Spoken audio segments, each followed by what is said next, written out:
तुम बच्चों को तो कर्मातीत अवस्था को जाना है। ऐसी अवस्था कर्मेंद्रियों से कर्म करते रहे,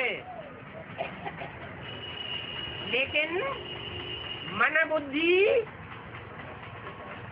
उन कर्मों के लेप छेप से परे बनी रहे, कोई भी कर्मों का लेप छेप न लग सके। ऐसी कर्मातीत स्टेज को इसी जन्म में प्राप्त करेंगे। जो ऐसी स्टेज को प्राप्त करेंगे वो 84 जन्म लेने वाले पक्के देवता कहे जाएंगे।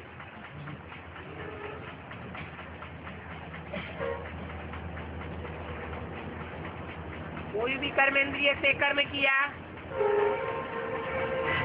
कोई के संग में आए और संग का रंग लिम्पायमान हो गया, स्मृति आती रही,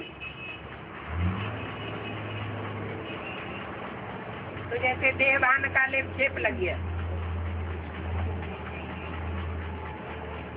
ऐसे जीवन को कमल फूल समान नहीं कहेंगे। जैसे कमल का फूल होता है, कीचड़ में डूबा हुआ रहता है और बाहर निकालो तो एक बूंद भी कीचड़ की नहीं तैर पाती। ऐसी कर्मातीत से चाहिए।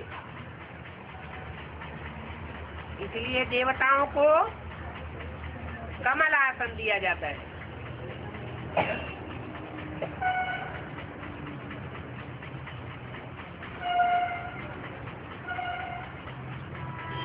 संपूर्ण ब्राह्मण तो संपूर्ण देवता कहे जाते हैं। जो कर्मातीत अवस्था को जावेंगे वो बाप से पूरा वर्षा पावेंगे।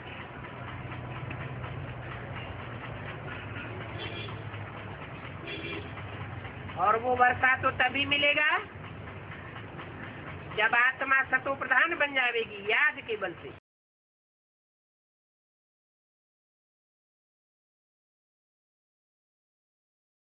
अभी अभी जैसे वाणी में बोला, जब कर्मातीत अवस्था पूरी हो जाएगी तो हर्षित मुख बने रहेंगे, कभी भी चेहरा मुरझाया हुआ दिखाई नहीं पड़ेगा।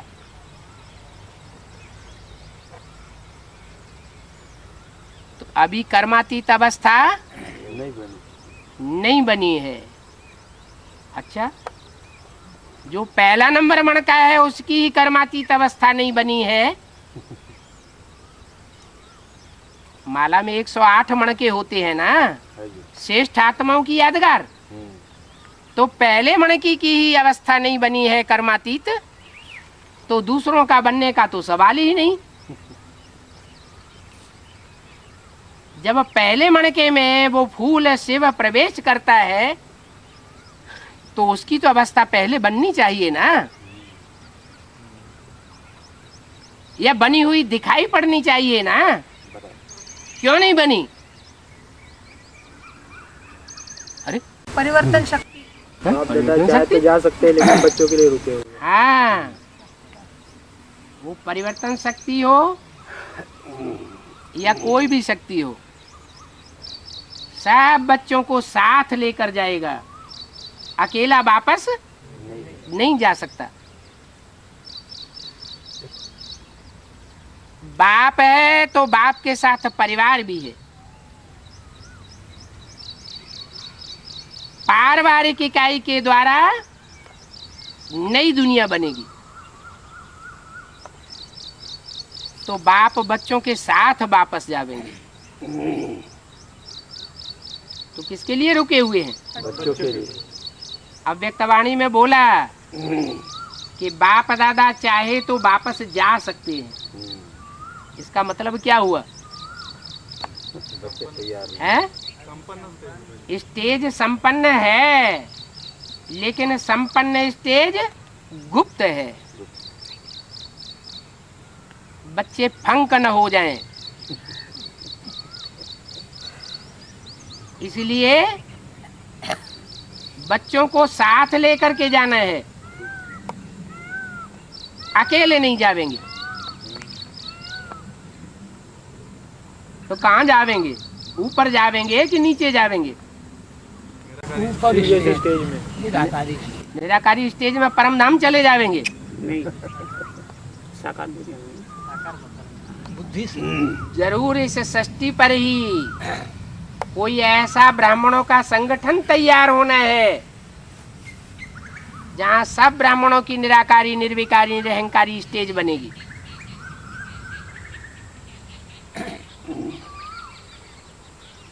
जब ऐसी स्टेज सब बच्चों की बनेगी तो दुनिया में विनाश होगा, समूची क्रांति होगी।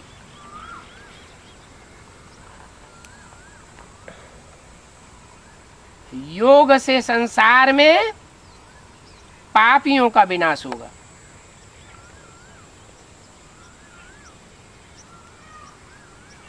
पाप की धरणी का विनाश होगा और पुण्य की धरणी की स्थापना होगी।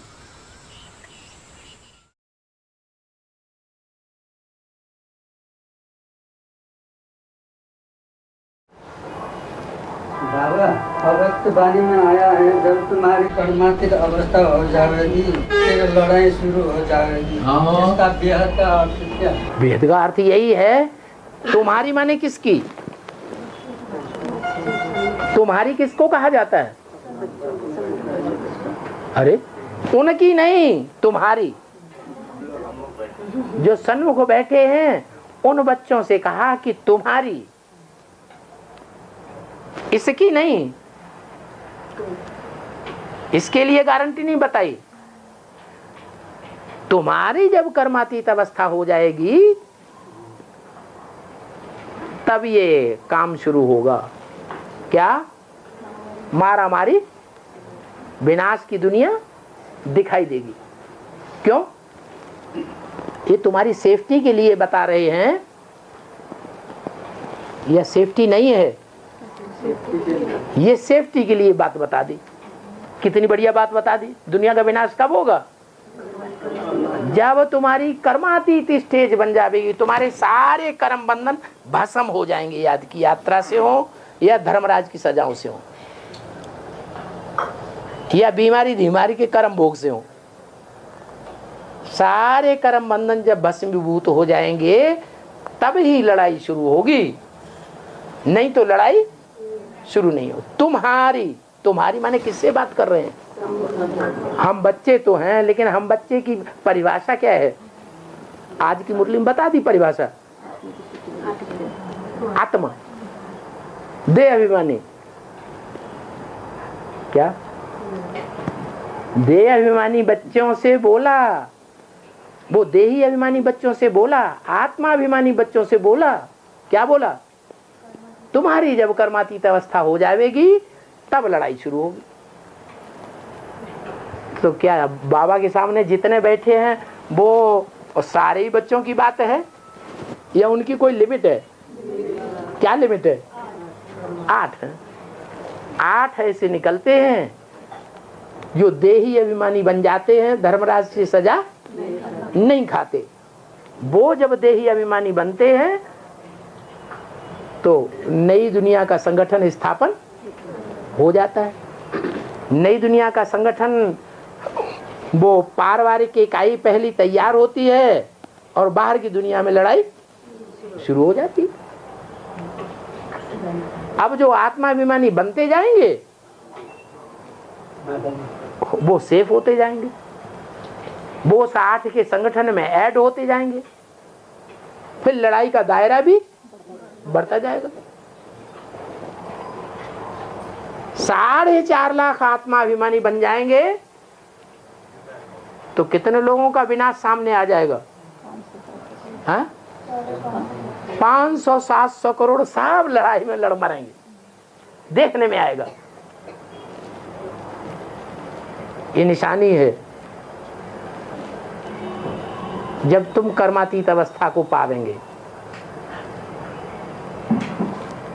तो तुम बच्चों में ज्यादा से ज्यादा 4.5 लाख भी हैं और कम से कम 8 भी हैं। पहले 8 हैं और सबसे लास्ट में 4.5 लाख। सबके लिए ये बात लागू होती है। 4.5 लाख के अलावा और किसी के लिए ये बात लागू नहीं होती है, क्योंकि और बाबा के सन्मुख बैठ करके सुनते ही नहीं। सन्मुख बैठते भी हैं तो उल्टे संकल्प चलाते हैं। अनिश्चय बुद्धि विनश्यते के संकल्प चलाते हैं। तो मेरे सन्मुख हैं कि विमुख हैं? वो तो विमुख हो गए।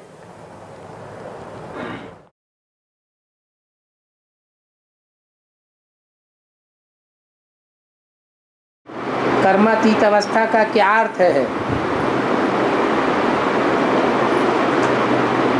कर्म से अतीत,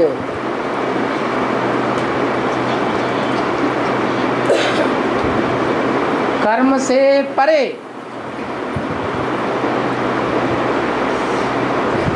बल कर्म इंद्रियों से कर्म भी करें, परंतु कर्मेंद्रियों से किए हुए कर्म का पुण्य और पाप हमको न लगे।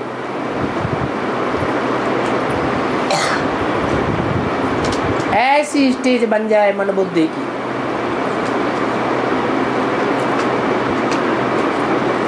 उसको कहते हैं कर्मातीत अवस्था।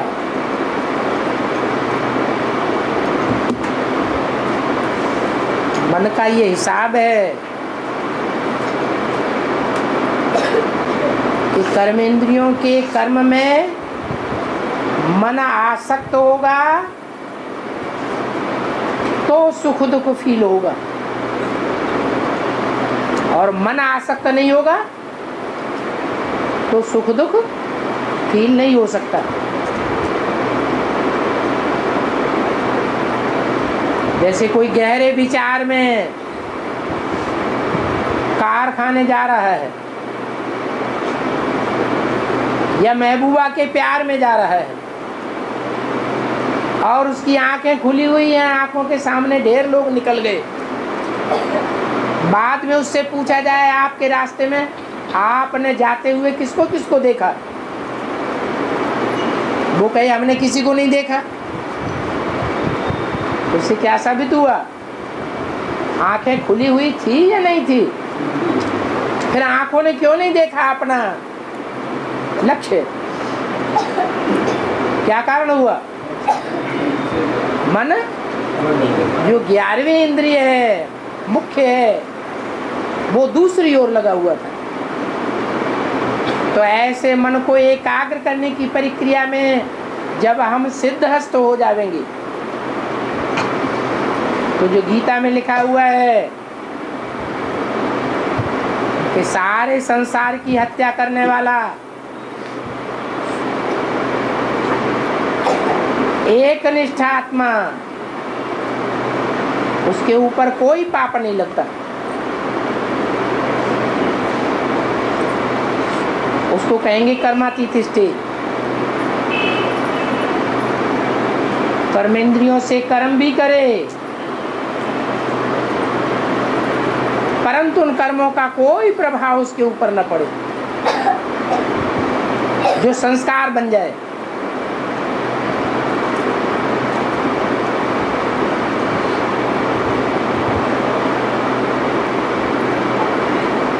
ऐसी तीखी याद की यात्रा हो।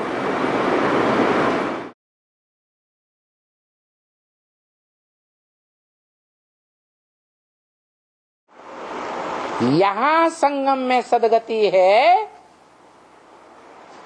मन बुद्धि रूपी आत्मा की सदगति। क्या सदगति? जो गीता में बताई है।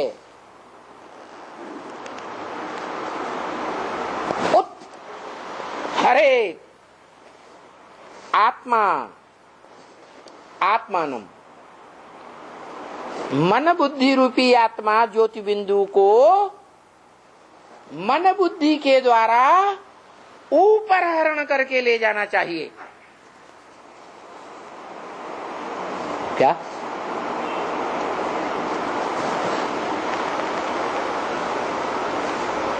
सिर्फ आत्मा को ऊपर हरण करके ले जाने का काम करें,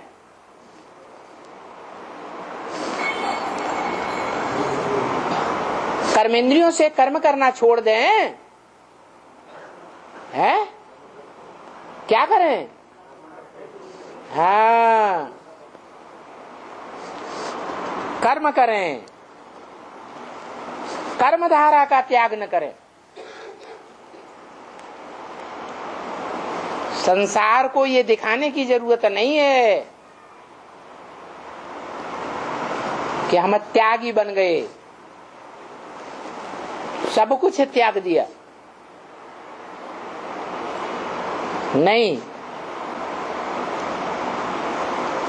हमारा कर्म योग है। कर्म करते हुए कर्मेंद्रियों से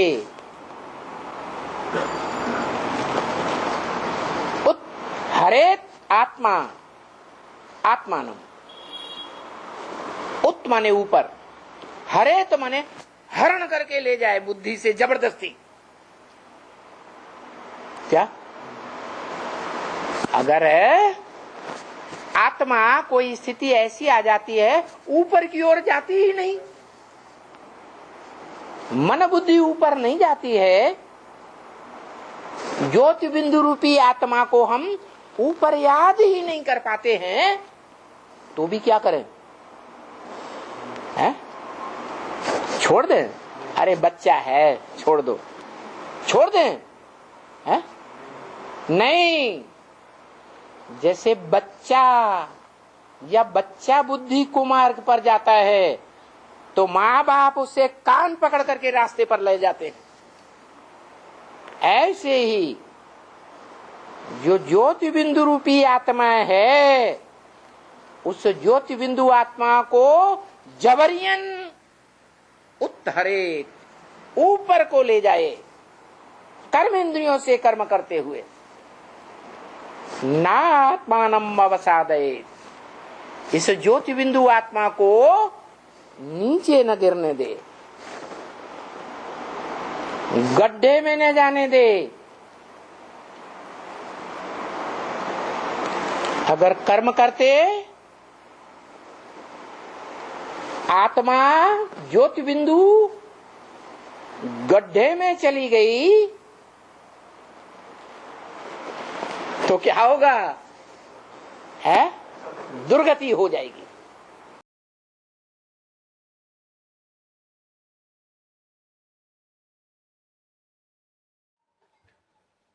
ये ब्रह्मा बाबा ये नहीं कहते हैं कि मैं पार नहीं जा सकता हूं कभी भी।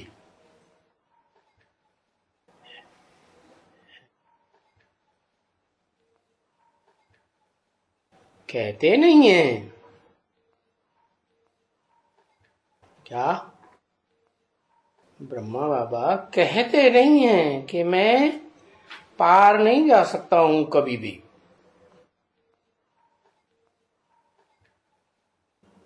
कर्मातीत अवस्था में यानी कोई भी कर्म मेरे से न हो, ऐसे मैं पार नहीं जा सकता हूं, ऐसे कहते नहीं हैं। ये हो नहीं सकते हैं।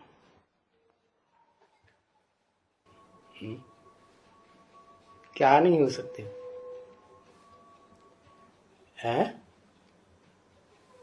ये किसने कहा ये हो नहीं सकते हैं?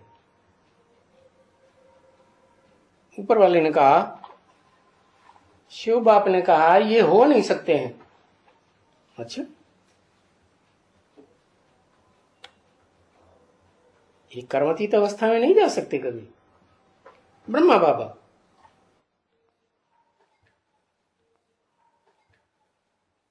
माना इनकी आत्मा में ये संस्कार बंधा हुआ है, कर्मेंद्रियों से कुछ न कुछ कर्म करते ही रहेंगे। क्या इस 5000 वर्ष के सृष्टि चक्र में ऐसे नहीं हो सकता कि इंद्रियों से कर्म करना छोड़ दे। और कर्म करना नहीं छोड़ेंगे तो कर्मातीत अवस्था में जाएंगे? है? जा ही नहीं सकते। तो ये किसने कहा कि मैं पार नहीं जा सकता हूं कभी भी? बाबा नहीं कहते, माना ब्रह्मा बाबा ये नहीं कहते क्या कि मैं कभी भी पार नहीं जा सकता हूं। फिर ये किसने कहा? कर्मातीत अवस्था में, यानी कोई भी विकर्म मेरे से ना हो, ये हो नहीं सकते। ये किसने कहा? दोनों बातें क्रॉस हो गई कि बराबर है? क्रॉस हो गई। तो ये किसने कहा कि ये हो नहीं सकता है? ये माने कौन? ये कर्मातीत अवस्था में चला जाए, ये हो नहीं सकता है? किसने कहा? शिव बाप ने कहा कि अगर ये कर्मातीत अवस्था में चला जाएगा तो इसको अपना शरीर नहीं छोड़ना चाहिए। जो स्थूल शरीर है जिससे पुरुषार्थ किया जाता है ना, सूक्ष्म शरीर से तो पुरुषार्थ होता नहीं, न पाप बनता है न पुण्य बनता है। तो ये नहीं हो सकता क्या कि ये कर्मातीत अवस्था में चला जाए और रुद्रमाला का मणका बन जाए। क्या बन जाए? रुद्रमाला का मणका बन जाए। क्या मतलब? जो रुद्रमाला के मणके शरीर रहते रहते आत्मिक स्टेज में स्थिर हो जाते हैं, देह के कर्म की व्यवस्था से परे चले जाते हैं।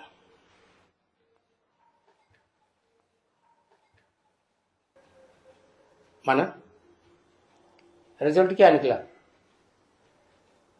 कि ब्रह्मा जैसी आत्मा है और ब्रह्मा को पक्का पक्का फॉलो करने वाली या कच्चा फॉलो करने वाली आत्मा है।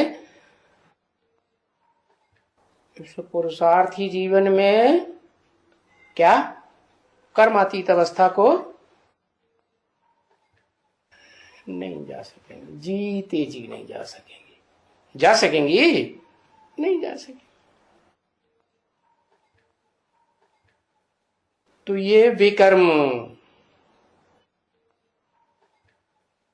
है, ये जो विकर्म विपरीत कर्म होते हैं, कर्मातीत अवस्था आएगी तब शरीर छोड़ना पड़ेगा। तो कल बताया कि शरीर तो छोड़ दिया हमने 18 जनवरी 69 को, तो क्या कर्मातीत अवस्था आ गई? नहीं आ गई। स्थूल शरीर छोड़ दिया तो और ही सूक्ष्म स्टेज पकड़ ली, सूक्ष्म शरीर में स्थिर हो गए। तो ये कोई कर्मातीत अवस्था थोड़ी ही हुई।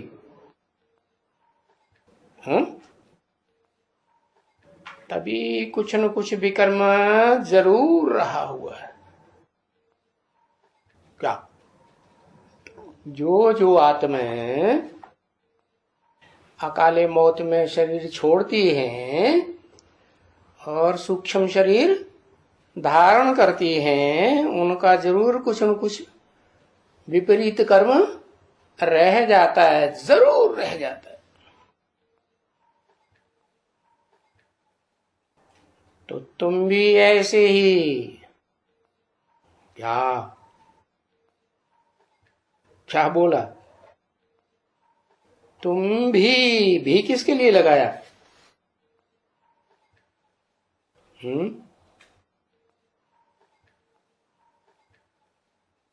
किसका मिसाल दिया? किसके लिए भी लगाया? ब्रह्मा। तुम भी ऐसे ही खाओ भी। क्या? ऐसे नहीं इंद्रियों का भोग भोगना छोड़ दो, खाओ भी, शिव बाबा को याद करना है। ऐसे समझो कि मैं शिव बाबा के भंडारे से खाती हूं।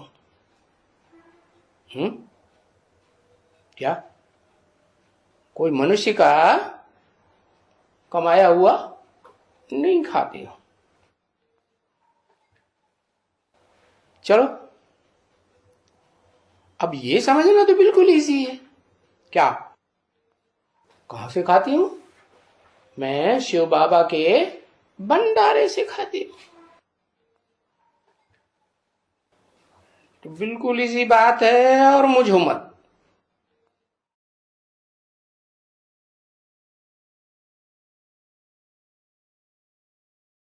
अभी मुद्दे पॉइंट आया बाबा, अंत में कर्मातीत अवस्था बनेगी तो फिर तब तक कैसा पुरुषार्थ करना चाहिए? है?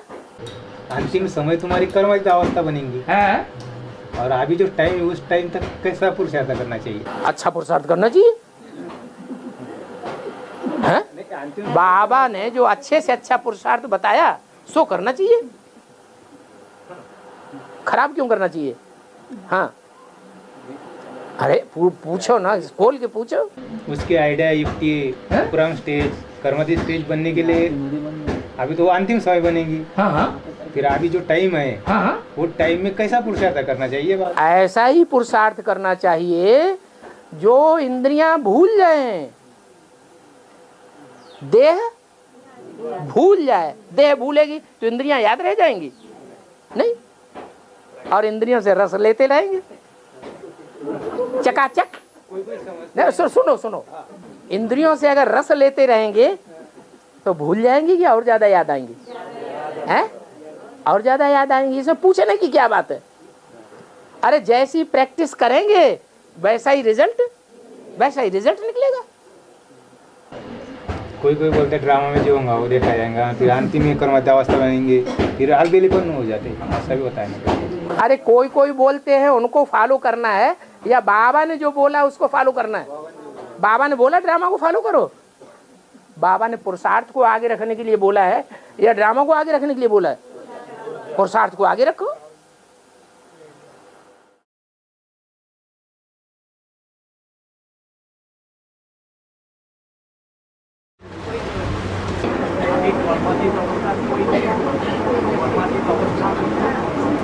कर्मातीत अवस्था नहीं हुआ है। कर्मातीत अवस्था हो गया, किसी को नहीं हुआ, फिर तो रोग शोक नहीं आना चाहिए। कर्मातीत अवस्था किसी को नहीं हुआ क्या? कर्मातीत अवस्था जिसकी हो जाएगी उसको कोई रोग आक्रमण करेगा? नहीं करेगा। कोई विरोध करेगा? वाचा से विरोध करेगा? अरे वाचा से भी विरोध नहीं करेगा, दृष्टि मात्र से भी विरोध नहीं करेगा।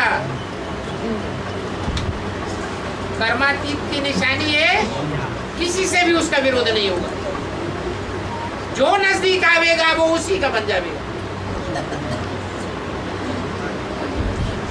पारसनाथ बन जाएगा, पारस पत्थर बन जाएगा।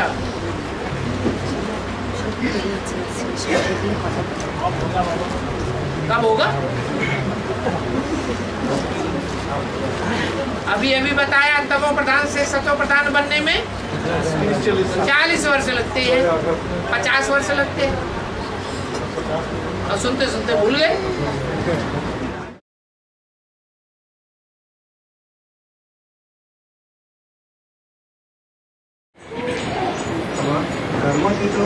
कर्मातीत बनना और पवित्र बनना दोनों बातें मुझे ही अलग।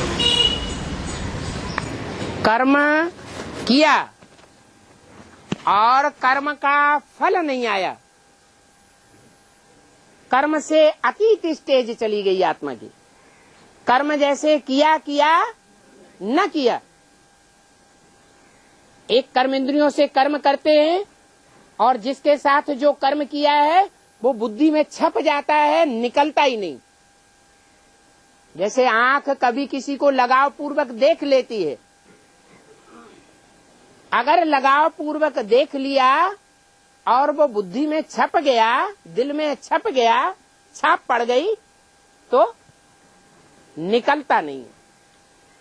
और एक ऐसा है, देख तो लिया लेकिन कोई असर दिल के ऊपर नहीं पड़ा, मन ज्यों का त्यों साफ बना रहा, कोई दाग भी नहीं आया, तो उसको कहेंगे कर्मातीत। देखते हुए न देखना।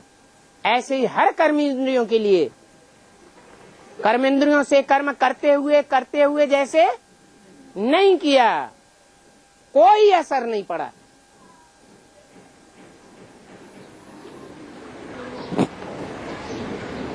तो पवित्र आत्मा बनी होगी तब तो ऐसी स्टेज बनेगी। अगर अपवित्र होगी, कट चढ़ी हुई होगी देह भान की, तो देह की कशिश खींचेगा या नहीं खींचेगा?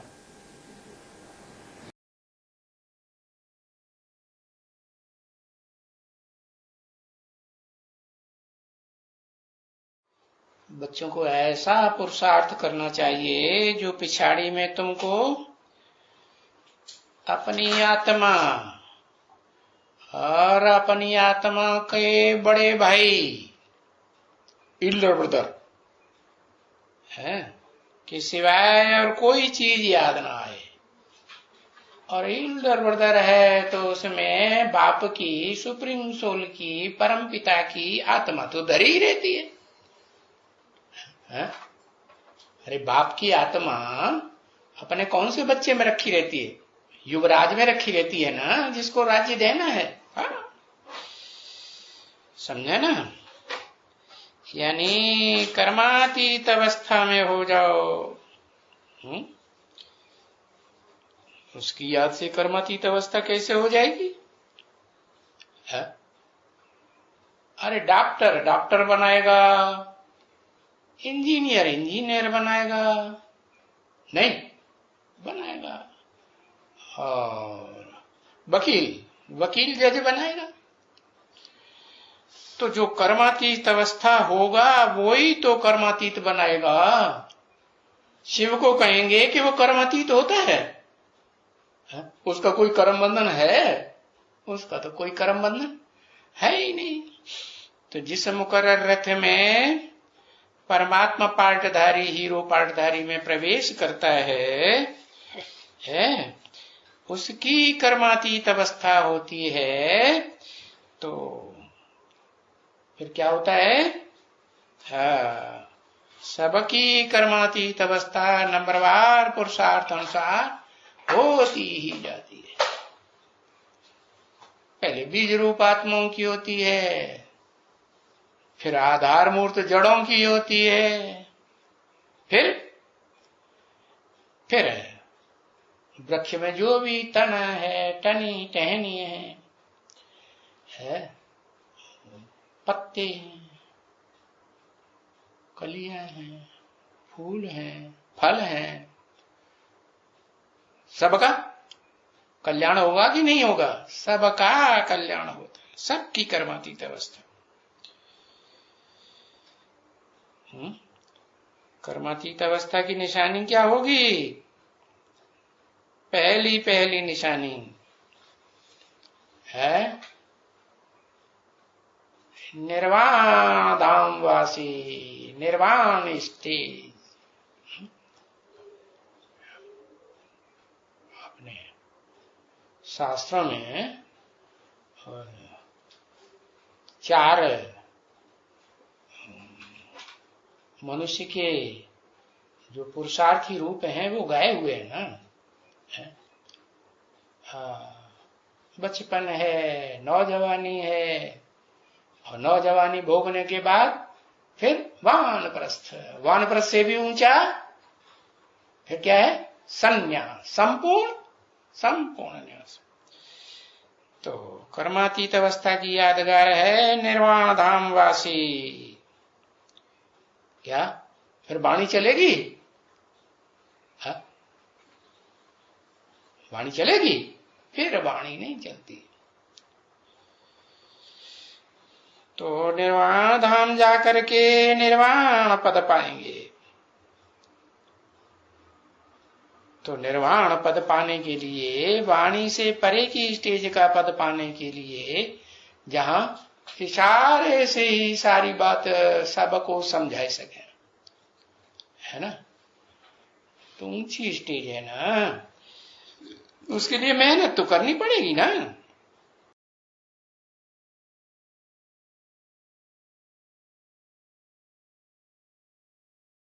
मनुष्य तो बिल्कुल ही तमो प्रधान बुद्धि है। तमो प्रधान को सतो प्रधान बनने में टाइम लग जाता है।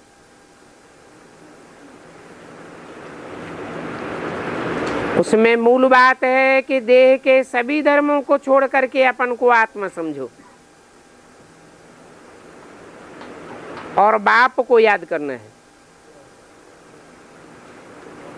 बाप पॉइंट्स तो ढेर सुनाते रहते हैं। जैसा जैसा मनुष्य होता है वैसा वैसा उनको मिठाई भी खिलानी चाहिए। समझो कि जो कुछ भी ड्रामा में हुआ वो सब कुछ ऐसा ही था। पास्ट की तो जरा भी फिक्रात नहीं होनी चाहिए।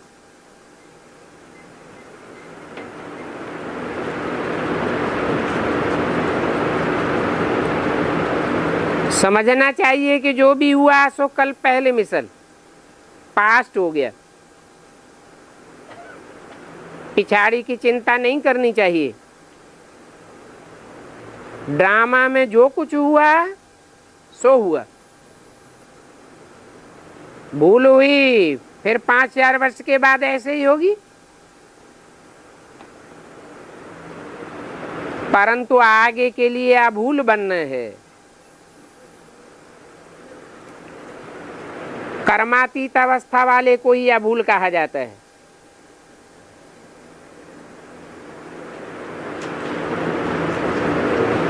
मनुष्य तो भूलों का पुतला है।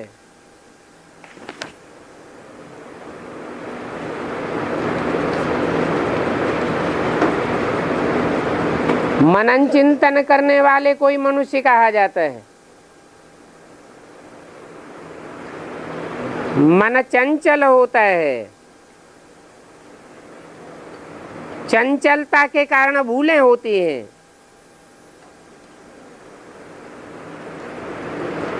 और अभी तो कोई अभूल बन ही नहीं सकता।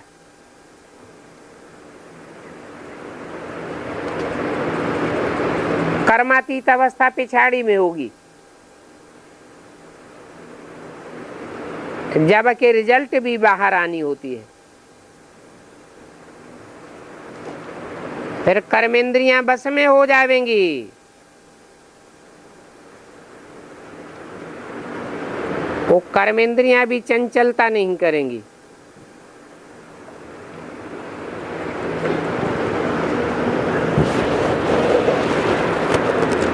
पहले कर्मेंद्रियां बस में होंगी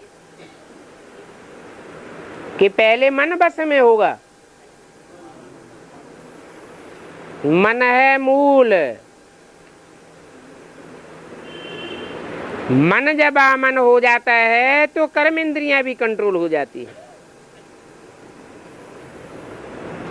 चंचलता नहीं करेंगी। आत्मा को याद करेंगे तो फिर कोई भी शारीरिक भान बुरी दृष्टि नहीं रखेंगे। ऐसी ऐसी पॉइंट्स बुद्धि में धारण करनी है।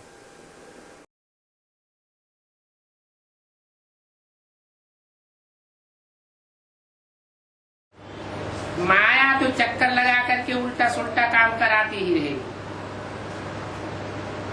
और तब तक कराती रहेगी जब तक कर्मातीत अवस्था न बने। कर्मातीत अवस्था हो जाएगी फिर माया पीछा करना बंद कर देगी। कर्मातीत माना हम उल्टी सीढ़ी चढ़ते हैं। 63 जन्मों की उल्टी सीढ़ी चढ़ते चढ़ते जब द्वापर को क्रॉस करके त्रेता में चढ़ना शुरू करते हैं तो पाप कर्म होना बंद हो जाते हैं।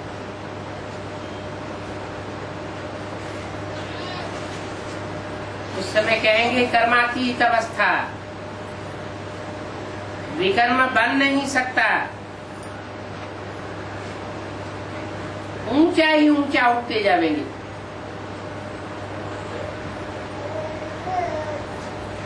बुद्धि नीचे नहीं जाएगी। डिस्चार्ज आदि भी बंद हो जाएगा क्योंकि शक्ति ऊपर चढ़ने की आदि हो जाएगी। इसको ऋषि मुनि भक्ति मार्ग में कहते आए हैं कुंडलनी शक्ति जागृत होना।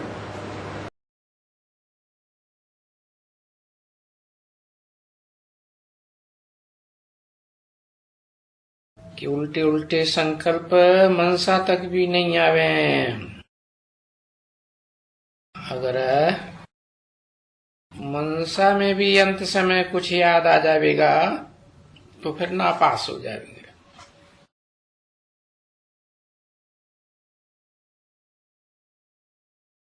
वो हनुमान मिसल बनो कि जो हनुमान के लिए कहते हैं कि भाई वो पैर लगाया, जमाया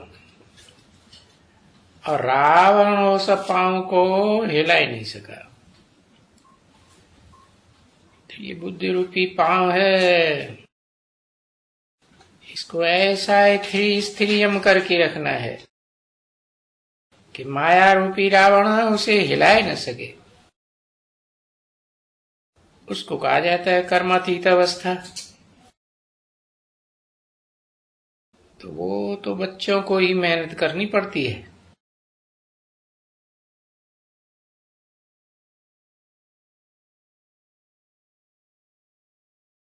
बाप तो कहते हैं ना, मनसा तक तो जरूर आएगा। कब तक आता रहेगा?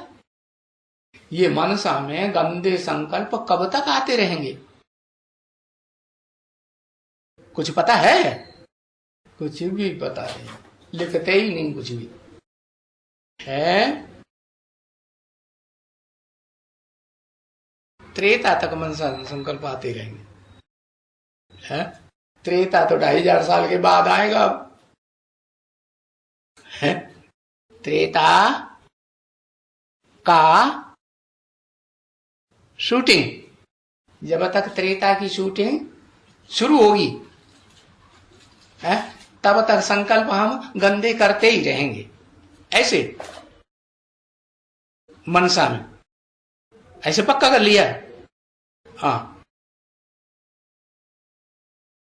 जब तक आत्मिक स्थिति नहीं बनी है तब तक आते रहेंगे। नहीं बताया कर्मातीत अवस्था हो जाए। क्या? जो कर्मेंद्रियों से कर्म करते हैं ना, कर्म भी कर्मेंद्रिय से करते रहे। कर्मेंद्रियां जानते हो कौन कौन सी होती हैं? कौन कौन सी होती है? 5 कर्मेंद्रियां होती है ना, जिसे भ्रष्ट इंद्रियां कहते हैं, नीचे की इंद्रियां। श्रेष्ठ इंद्रियां 5 होती हैं। ज्ञान इंद्रियां, जैसे कान से सुनते हैं तो ज्ञान मिला, आंख से देखते हैं तो ज्ञान मिला। तो ये ज्ञान इंद्रियां ऊपर मुख में, और कर्म इंद्रियां जो नाभि है ना उससे नीचे जितने भी हैं। जैसे हाथ, खड़े हो जाओ, हाथ कहाँ जाएंगे? हाथ नाभि से नीचे जाएंगे या ऊपर ही रहेंगे? हैं? कहाँ जाएंगे? ऊपर रहेंगे हाथ। अच्छा, नीचे नहीं जाएंगे? हाँ, नाभि से, कमर से नीचे जाते हैं ना, तो हाथों को क्या कहेंगे? भ्रष्ट इंद्रिय कहेंगे आज की दुनिया में, या श्रेष्ठ इंद्रिय कहेंगे? क्या कहेंगे? भ्रष्ट इंद्रिय। गुस्सा आया, किसी को थप्पड़ मार दिया तो क्या हुआ? भ्रष्ट काम किया ना। हाँ, तो हाथ, पांव, टट्टी पेशाब की जो इंद्रियां हैं वो और क्या? हाँ हाँ वही। हाँ, तो टोटल मिलाकर के ये कर्मेंद्रियां जो हैं ये कर्मातीत अवस्था हो जाए, माने इन इंद्रियों से कर्म भी करते रहो। क्या कर्मातीत अवस्था का पहचान बताई? पक्का समझ लिया कि कर्म भी करते रहो कर्मेंद्रियों से और उनके फल से पार चले जाओ। कोई फल कर्मेंद्रियों का हमारे ऊपर पाप कर्म न लगे। भले भ्रष्ट इंद्रिय से भ्रष्ट कर्म भी करें लेकिन पाप न लगे। इसलिए बाप बताते हैं नंबरवार निकलेंगे ऐसी पवित्रता में पास होने वाले हैं। जो अव्वल नंबर निकलेगा उसके द्वारा मैं विनाश कराता हूं। किससे विनाश कराता हूं? जिस पर कोई पाप न लगे। 100% कर्मातीत अवस्था हो जाए। वो हनुमान के मिसल बनो। क्या क्या किया हनुमान? ऐसा क्या हनुमान ने किया है जो कर्मातीत? हनुमान के मिसल बताई दिया हनुमान को है? कुछ किया कि नहीं किया हनुमान ने? कुछ भी ऐसा नहीं किया है। संजीवनी बूटी लाया, ये किया बस। ऐसे तो डॉक्टर आज बहुत बैठे हैं कि मरते मरते आदमी को बचाए देते हैं। संजीवनी बूटी दे देते हैं, दवाई देते हैं तो जिंदा हो जाते कि नहीं? हाँ, ऑपरेशन कर देते हैं तो जिंदा हो जाते हैं। तो संजीवनी बूटी लाने वाले हनुमान हो गए वो सब। हनुमान ने ऐसा क्या किया? नहीं याद आ रहा है। लंका में आग लगाई थी। ये सारी दुनिया क्या है? रावण की लंका है। रावण कहाँ राज्य करता था? लंका में राज्य करता था ना। तो इस दुनिया में रावण का राज्य है। कोई रावण के राज्य से बाहर है? कोई रावण के राज्य से बाहर नहीं। तो ऐसी रावण की दुनिया में जिसे लंका कहा जाता है, उस लंका में हनुमान ने क्या किया?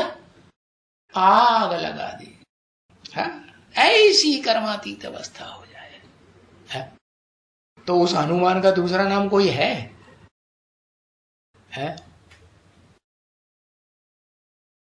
किसने आग लगाई सारी दुनिया में? अरे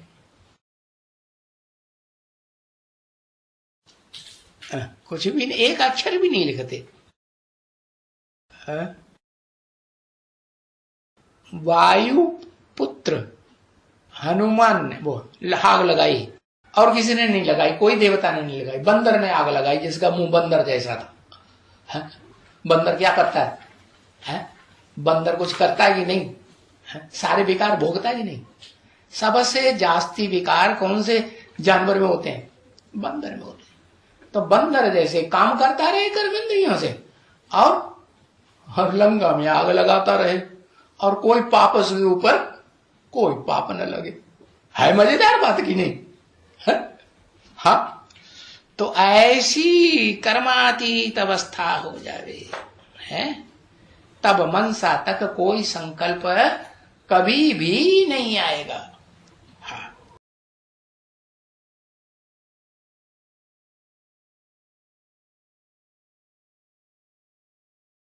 जो होना था वो तो हो गया ना। अभी ये क्या करना था? जो किया वही ड्रामा में था। जो था सो किया। तो फिर अभी क्यों कहते हो कि अरे ये भूल हो गई, ड्रामा में भूल हो गई और ये भूल कलप के बाद फिर होगी?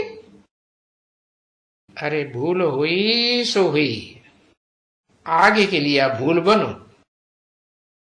तो तुम बच्चों को अमल तो बनना है ना। कर्मातीत अवस्था को यह भूल कहा जाता है और मनुष्यों से तो भूल होती है। कर्मेंद्रियों से कर्म करते हैं तो भूल होती है।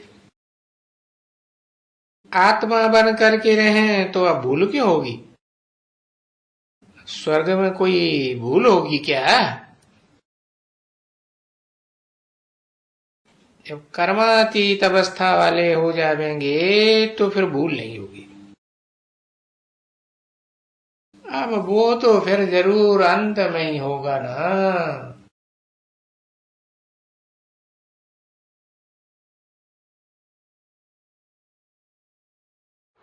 तुम बच्चों का पावन बनना है। ये जन्म जन्मांतर के जो पाप चढ़े हुए हैं वो जब योग बल से है, तुम योग बल में रहते रहते मस्त बन जावेंगे। क्या बन जावेंगे? दबादब मस्त कलंदर। मस्त कलंकीधर फकीर।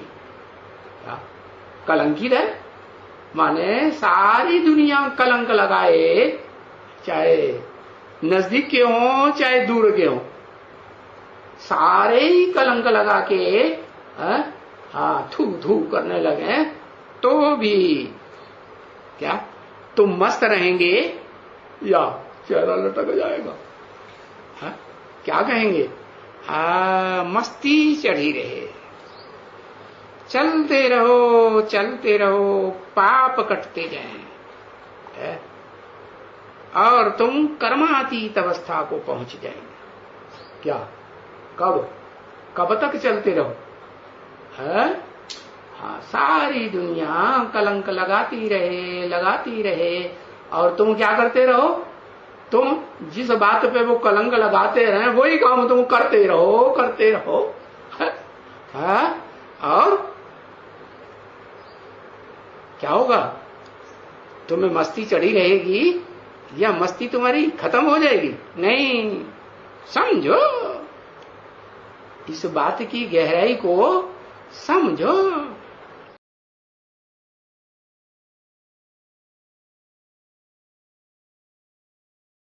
जो राजभाग पाते हो इसी जन्म में पाते हो कि शरीर छोड़ के? इसी जन्म में राजभाग पाते हो तो कुछ तकलीफ है तुम लोग बच्चों को? बड़े से बड़ी तकलीफ होती है दुनिया में, जरा जन्म मरण की। मृत्यु का दुख तो बहुत ही लोगों को सताता है। तो कुछ तकलीफ है तुम बच्चों को? मौत की तकलीफ है? नहीं। ये कर्मातीत अवस्था पहुंचने की है, ये तकलीफ है। कौन सी अवस्था को पहुंच जाए? कर्म करते रहे कर्मेंद्रियों से, या आंखों से देखते रहे, कानों से सुनते रहे, नाक से सुनते रहे, मुख से बोलते रहे। ज्ञानेंद्रियों से ही नहीं, कर्मेंद्रियों से भी कर्म करते रहे। और कर्मेंद्रियों में भी जो मुख्य कर्मेंद्रिय है, जो मनुष्यों को और प्राणी मात्र को कंट्रोल करना बड़ा मुश्किल है, कामेंद्रिय है ना। तो बताओ वो कब कंट्रोल होगी? जब उस इंद्रिय से या उन इंद्रियों से कर्म करते करते तुमको कोई पाप न लगे। कर्म तुम्हारा अकर्म बन जाए। कर्म किया न किया एक जैसा हो जाए। क्या कर्म? अच्छा कर्म या बुरा कर्म? अरे कर्म तो अच्छे बुरे होते ही हैं, चाहे अच्छे से अच्छा दुनिया में माने जाने वाला कर्म हो और चाहे दुनिया विनाश के काल में हाय हाय हो चिल्लाते हैं ना। तो कितने चिल्लाएंगे? है कितने हो हल्ला मचाएंगे विनाश काल में? कुछ पता है? अरे यही पता नहीं, इतनी पढ़ाई पढ़ी सब बेकार है। 500-700 करोड़ चिल्लाएंगे। कितने चिल्लाएंगे? अरे 500-700 करोड़ सब चिल्लाएंगे। हाँ, 8 को छोड़ करके सब चिल्लाएंगे। भूल गए, सारा ज्ञान भूल जाता है। हाँ, तो बताया, तो 8 को वो चिंता बहुत रहती है। वो देह छूट जाएगी इसकी चिंता नहीं, मृत्यु का दुख नहीं सताता है। क्या सताता है कि कर्मातीत अवस्था कैसी, इन कर्म इंद्रियों से। कर्मातीत बताया ना कि ज्ञानातीत, ज्ञानातीत नहीं कहा, कर्मातीत। तो कर्म से अतीत हो जाओ, पार हो जाओ। कर्म इंद्रियों से कर्म भी करो, लेकिन उसका असर कुछ भी आत्मा में न हो। चाहे अच्छे से अच्छा कर्म दुनिया की दृष्टि में हो, और चाहे दुनिया की दृष्टि में बुरे से बड़ा कर्म हो। तो मुख्य तुमको चिंता किस बात की है? कौन सी तकलीफ है सबसे बड़ी? एक ही तकलीफ सबसे बड़ी है। क्या? तुम्हारे पुरुषार्थ में। क्या? नहीं समझा? क्या है? कर्मातीत। वो भी कौन से कर्म की ऐसे अतीत? हाथ के कर्म से अतीत, के पांव से कर्म के अतीत है? कर्मेंद्रियां तो बहुत है ना, है? कर्मेंद्रियां 5 है ना मुख्य, उनमें कौन सी कर्मेंद्रिय से अतीत पार चले जाओ कि वो कर्म भी करते रहो और कोई असर न हो आत्मा के ऊपर। चाहे अच्छे से अच्छा कर्म दुनिया मानती हो, चाहे बुरे से बुरा कर्म मान लेती हो, लेकिन कोई असर नहीं। आत्मा ऐसे ही निर्विकार बनी रहे, है? कोई असर न रहे, जैसे शिव की आत्मा।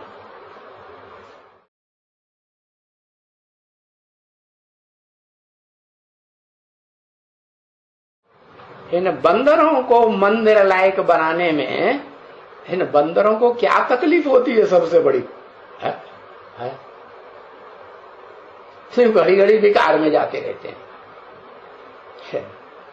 इनको सबसे बड़ी तकलीफ है, हाँ, वही काम विकार की, उनको भी सबसे बड़ी तकलीफ बताया है ना बच्चे।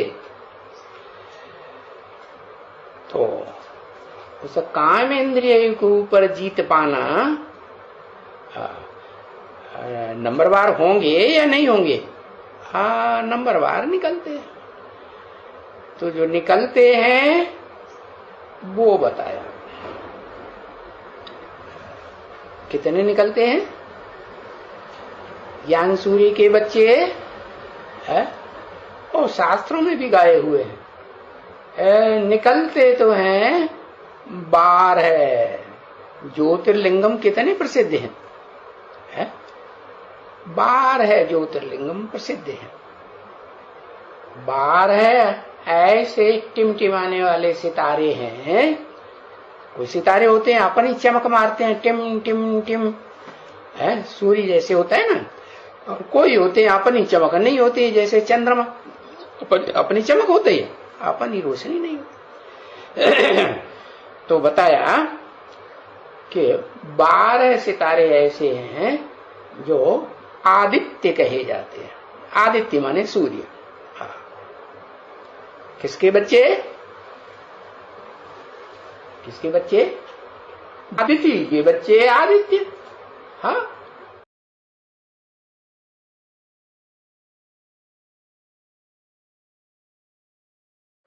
कि 12 सितारे ऐसे हैं जो आदित्य कहे जाते हैं। आदित्य माने सूर्य। हाँ। किसके बच्चे? किसके बच्चे?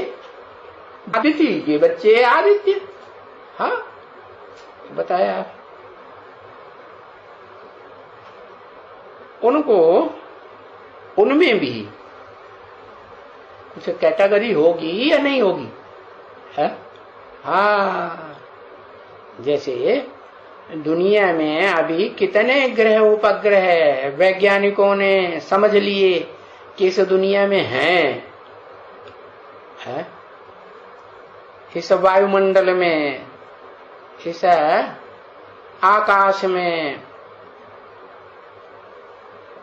जहां सितारे दिखाई पड़ते हैं, सूर्य दिखाई पड़ता है, चंद्रमा दिखाई पड़ता है, पृथ्वी भी है, कितने उनको सिद्ध हो गए, दिखाई उन्हें पक्के जान लिए। 10 है।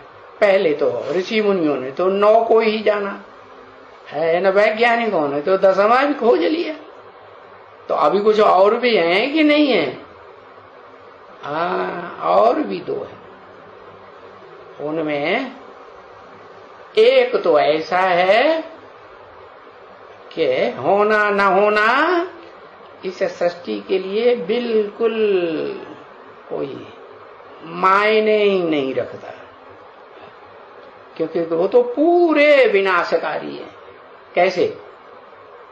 वो सामान्य ऐसा तैयार करते हैं, विनाश का मसाला ऐसा तैयार करते हैं जिससे ये सारी दुनिया भस्म हो जाती है। क्या क्या मसाला का नाम? Atom bomb. तो वो जो है, वो बाप तो आते हैं स्थापना करने, वो फिर कोई स्थापना करते हैं कि विनाश ही करते हैं? है? वो तो सिर्फ विनाश करते हैं।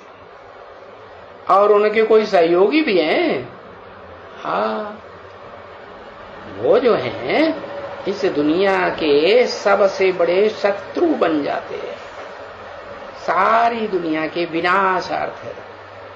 तो उनके सहयोगी भी हैं कि वो जो नास्तिक धर्म वाले हैं ना, धर्म कहें कि अधर्म कहें, कुछ वो धर्म तो है ही नहीं, तो उनको भी सहयोग देने वाले वो हैं जो उन्होंने उनको स्वीकार कर लिया कि हाँ राजाओं को तो सबको खत्म कर देना चाहिए।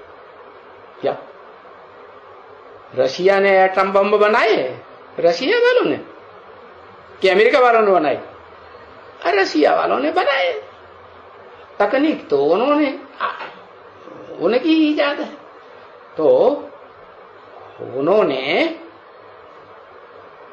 उनके अंदर क्या भाव रहा है कि हमें राजा नहीं चाहिए, राजाएं नहीं चाहिए, इन राजाओं को तो इस दुनिया से खत्म कर देना है, नाम निशान।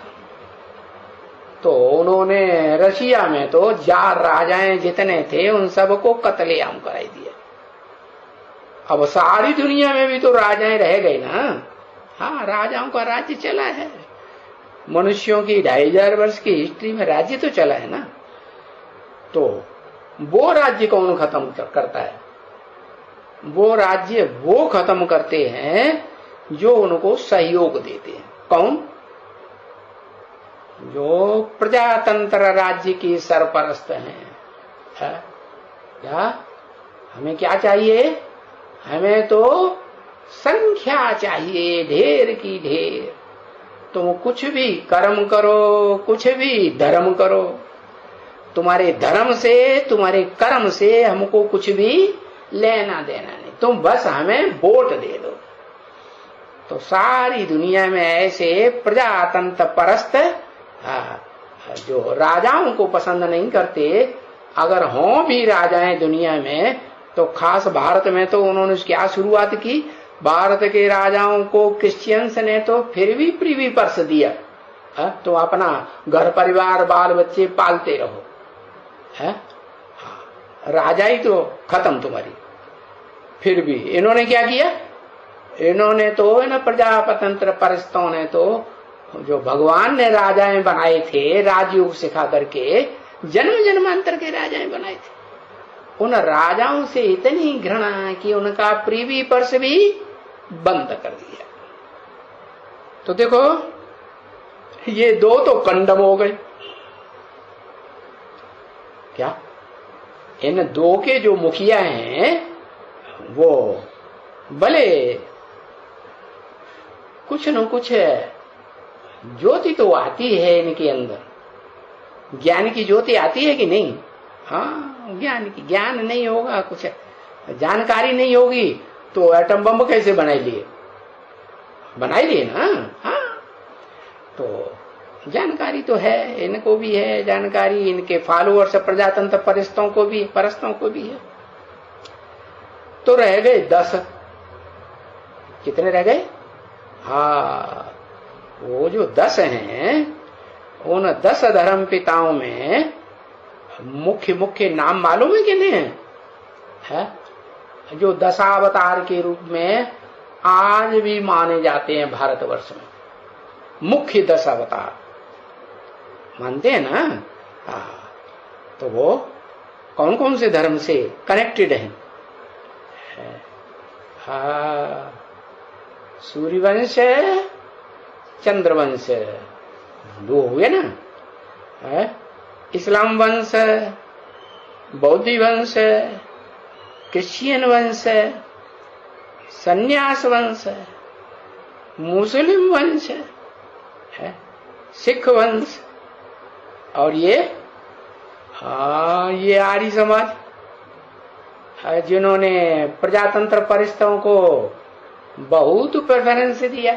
तुम कोई भी धर्म के हो, कोई भी जाति के हो, और कोई भी वर्ण के हो, ब्राह्मण हो, क्षत्रिय हो, वैश्य हो, कोई भी हो, तुम हमें वोट दो और हम तुम्हारे बीच में से ही, चाहे शूद्र ही क्यों न हो, शूद्र संस्कारों वाले, उनको भी हम प्रधानमंत्री बना के, प्रेसिडेंट बना करके बैठा देंगे।